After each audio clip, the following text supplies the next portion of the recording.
One, a warm greetings to the panel. So this is our product. This is a behavior-based mobile banking security designed for Canara Bank. So let's get started. Let me first sign up quickly.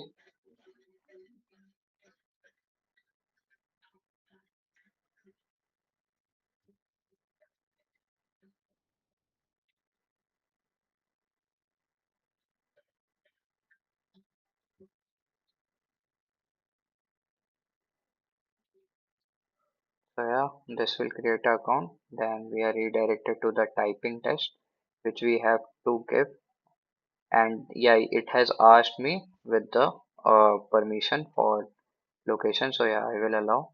And yeah, we have to then perform the typing test, which will capture our behavioral data and is required for successfully capturing our digital fingerprint.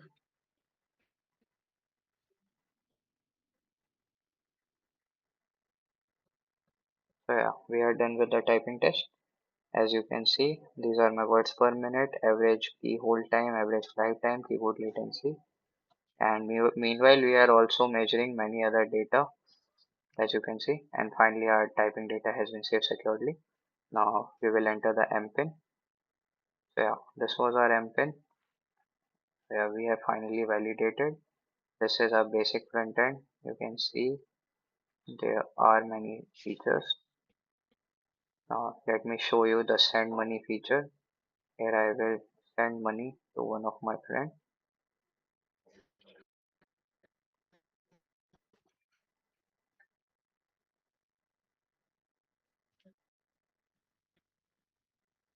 This is an additional captcha which arises when the model thinks there is sparse data.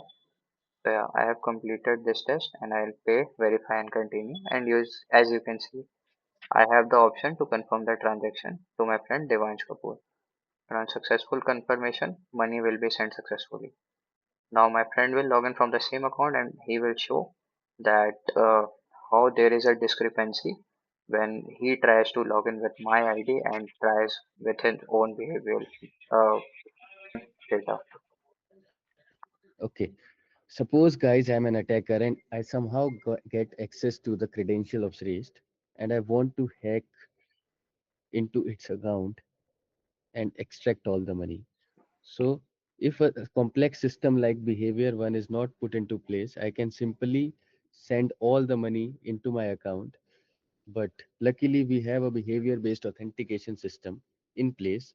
It will track all my behavior activity and take a necessary action accordingly. So, as you can see, I am successfully logged into the account and now I'm entering the MPIN. Yeah, I am getting access to the account. So suppose I want to send money to myself. Now I know the details, so I will be easily able to send the money.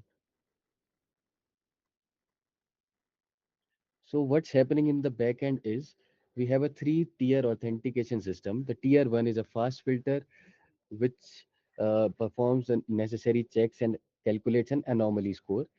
If a three tier system finds a flag in tier 1, the query is escalated to tier 2, which is a deep verification system, a context aware Siamese network, which takes into account the condition like age, time of day, and other criterias for judging.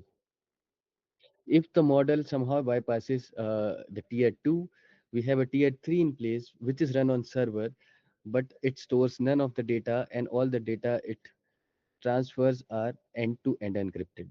The tier 3 runs a deep check based on a GNN network, a behavior based temporal tracker, and a similarity engine. As you can see, my behavior pattern was different to that of Shreya, so I was not verified, and a high security verification warning was issued in the app. So in this way, our behavior authentication system works.